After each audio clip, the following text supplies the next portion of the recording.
안녕하세요. 한국지역고용연구소의 노대호승 연구원입니다. 반갑습니다. 이제 9월이 들어섰습니다. 지난달 휴가는 잘 다녀오셨습니까? 우리 하반기 열심히 뛰기 위해서 또 충전의 시간, 또 리프레시가 되는 시간을 가지셨기를 바라면서 9월의 신규 일자리 모델을 한번 소개해 보도록 하겠습니다. 자료를 보실까요? 네, 자료를 보니까 이 공공일자리 진화 프로젝트라고 적혀 있습니다. 진화 프로젝트. 뭔가 이렇게 한 단계 더 업그레이드 되는 듯한 내용이 담겨 있을 것 같은데 맞습니다. 한번 속을 들여다보도록 하겠습니다.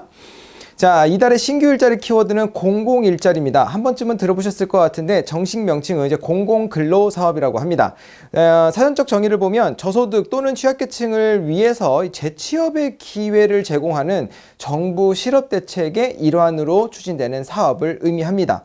하지만 이런 공공일자리 사업이 최근에 가장 좀 이슈가 되는 부분은 바로 이 예산과 관련된 부분인데요. 또 새로운 정권이 들어서면서 또 예산 감축에 대한 부분들을 관련해서 예산 감축과 관련해서 이 갈등의 요인들을 좀 빚고 있는데요. 기사를 좀 보겠습니다. 서울 와이어 뉴스를 보면 이 고령자 500만 명이 일하고 싶다는데 일자리는 하면서 이제 타이틀이 떴어요. 안에 들어있는 이 파란색과 그 다음에 이제 주홍색 그 기사 이미지들이 보이는데 이 파란색 이미지를 보면 2011년 그리고 2021년 이 10년간의 좀 변화를 상대적으로 보여주는 그래프가 나와 있습니다. 이 좌측 상단에 보면 이 생활비 마련은 어떻게 하고 있느냐 해서 본인이나 배우자가 부담하고 있다라고 하는 비율이 10년 전에 51%에서 이제 65%로 더 늘어났어요. 그래서 이제 그런 본인들이 직접 부담하는 비중이 더 높아졌고, 그리고 의존하는 것도 정부나 사회단체에 의존하는 비중도 9%에서 17%로 2배가 좀 안 되지만 가까운 수치만큼 느는 거를 알 수 있었습니다. 밑에 그 주홍색으로 되어 있는 취업 의사 및 일자리 선택 기준이라고 하면 보면 가장 높은 수치 3개만 봐볼게요. 장래 근로를 원하냐, 정년 퇴임했고 노인의 연령 65세 이상이지만 불구하고 장래 근로를 희망하는 숫자가 훨씬 더 2012년 대비 2022년에 훨씬 더 높아졌어요. 12%가량 정도 높아진 것 같네요. 그리고 생활비의 보탬 부분에서도 이걸 취업을 원하는 이유로서 좀 생활비 부분을 좀 보태고 싶다라는 게 전보다 훨씬 더 늘었습니다. 그리고 일자리 선택 기준을 보면 일의 양, 어떤 시간대 이런 부분들을 좀 고려해서 일을 좀 구하고 싶다라고 하는 부분이 한 6%가량 늘었던 자료를 알 수 있습니다. 그리고 이제 우측에 있는 기사들을 보면 그런데도 불구하고 공공일자리가 좀 줄어든다. 그리고 이 취약한 노인들 어디로 가면 좋겠느냐. 또 엄한 일자리가 사라진다. 그리고 6만 명 어떡하냐. 이제 사라진 예산 때문에 이제 하는 얘기겠죠. 그래서 공공형 노인 일자리 없애는 정부 하는 그런 내용들이 이제 기사로 나와 있습니다. 아무래도 이제 또 새로운 정권의 어떤 예산의 집행과 관련한 부분에서 갈등이 잘 보이는 부분들이기도 합니다. 자, 그래서 일자리연구소에서 준비한 이 10대 전략 바로 뭐냐면 이 공공일자리를 그렇다고 해서 완전히 삭제할 것이냐 완전히 없애버릴 것이냐 이제 라가 아니라 이것을 한 단계 더 진화시키는 방법으로 가면 어떻겠느냐라고 하는 대안으로서 10대 전략을 준비해 봤습니다. 먼저 첫 번째입니다. 첫 번째는 이 전국에 있는 도청 시청, 군청, 구청에 있는 자치단체는 이 예산이 제일 중요한 부분일 수밖에 없습니다. 그러다 보니까 첫 번째 전략은 이 공공일자리 사업을 추진하고 있는 데 있어서 참여하고 있는 사업, 그리고 그것을 공모사업으로 따고 있는 자치단체가 일단 하고 있는 것을 유지하는 게 좋겠죠. 그래서 유지하기 위해서는 다른 자치단체와 경쟁을 해서 이겨야 되기 때문에 첫 번째는 그걸 유지할 수 있는 전략을 쓰는 법. 그 다음에 두 번째는 우리가 지금 참여하고 있지는 않지만 정부에서 대대적으로 공모사업을 이렇게 내놓고 공공일자리 사업을 지원하는 경우가 있는데 여기에 참여하지 않고 있거나 아니면은 기존에 참가하지 못했거나 했던 자치단체는 새로운 사업을 따와서 공공일자리를 보완할 수 있는 방법이 두 번째 전략이겠습니다. 세 번째 전략은 최근에 이제 정부가 이런 어떤 그 정부의 일자리를 좀 민간의 일자리로 이전하는 부분에 좀 많은 비중을 두고 있습니다. 그렇다 보면 이 예산의 집행을 공공일자리에 참여하는 대상자 각각에게 지급하는 방식이 아닌 지역에 있는 어떤 마을 협동조합이라든가 아니면 지역 커뮤니티라든가 그러한 사회적 경제를 통해서 지출을 한다 그러면 사회적 경제도 성장하고 자립도 유도하면서 어떤 민간의 일자리도 만들 수 있지 않을까라고 하는 부분이 부분이 이제 세 번째입니다. 자, 네 번째 전략은 그렇게 마을 협동조합, 이런 그런 지역에 있는 커뮤니티를 통해서 공공일자리를 추진하게 됐을 때 좋은 장점 중에 하나는 이 진정한 어떤 취약계층, 진정한 우리 마을에서 어렵게 사시는 분들을 발견하고 찾을 수가 더 수월해진다는 점입니다. 자, 과거에 공공일자리가 진행되어 왔던 그런 많은 이제 그런 데이터적인 특성을 보면 어떤 특성이 있냐면 도청, 시청, 군청, 구청이 있는 그 가까운 지역 내에 있는 분들이 좀 더 참여하기가 수월했겠죠. 그리고 오히려 원도심, 깊은 산속이라든가 멀리 떨어져 있는 분들은 그런 공공일자리에 와서 참여하기가 여러 제약이 있었을 겁니다. 그렇다 보니 그런 최저층을 발굴하기 수월할 수 있는데 그런 최저층이야말로 공공일자리가 필요한 분들이 또 대상일 수 있다 보니까 그런 것들을 이 어떤 그 지역 커뮤니티를 통해서 찾고 발굴해낼 수 있다. 사각지대를 좁힐 수 있다. 이게 바로 네 번째 전략이었습니다.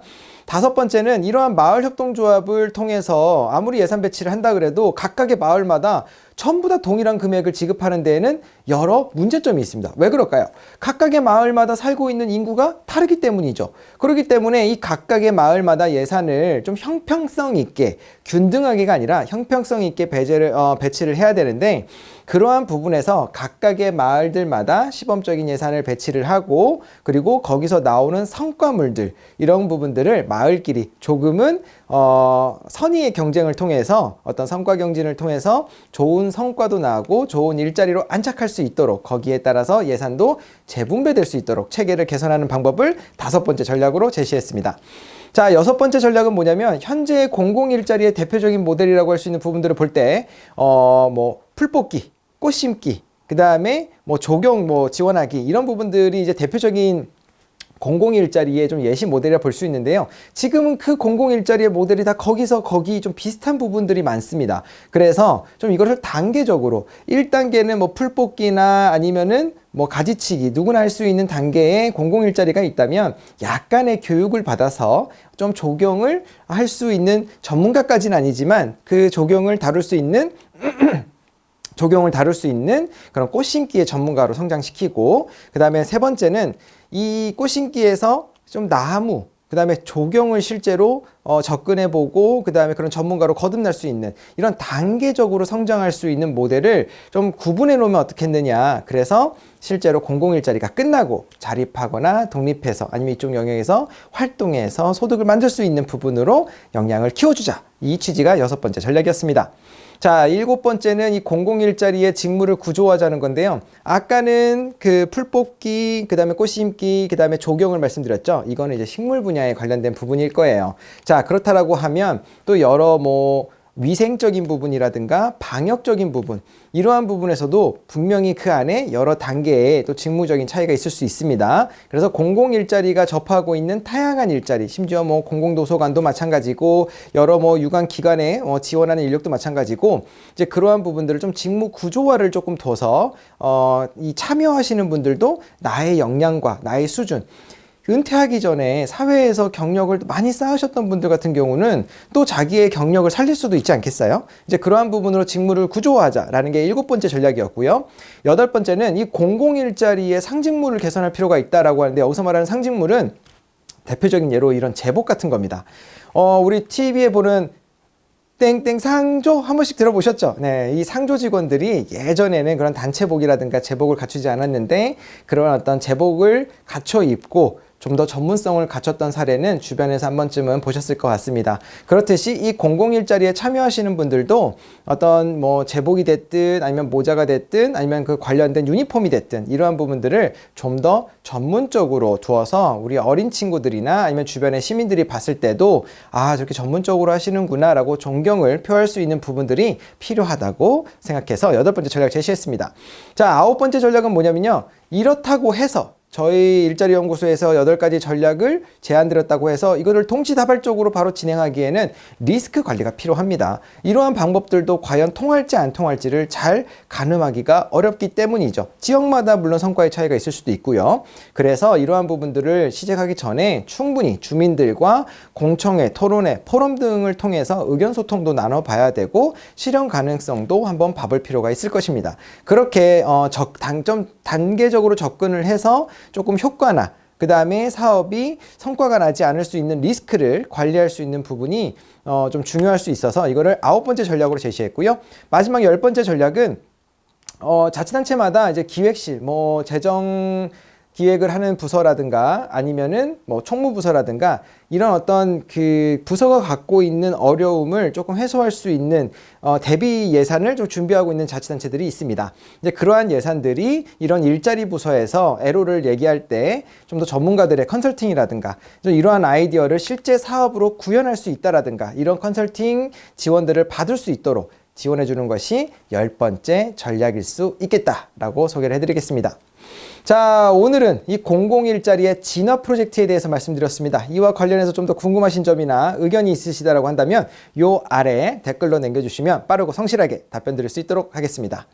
자, 9월에 신규 일자리 사업 모델 아이디어를 소개해드렸는데요.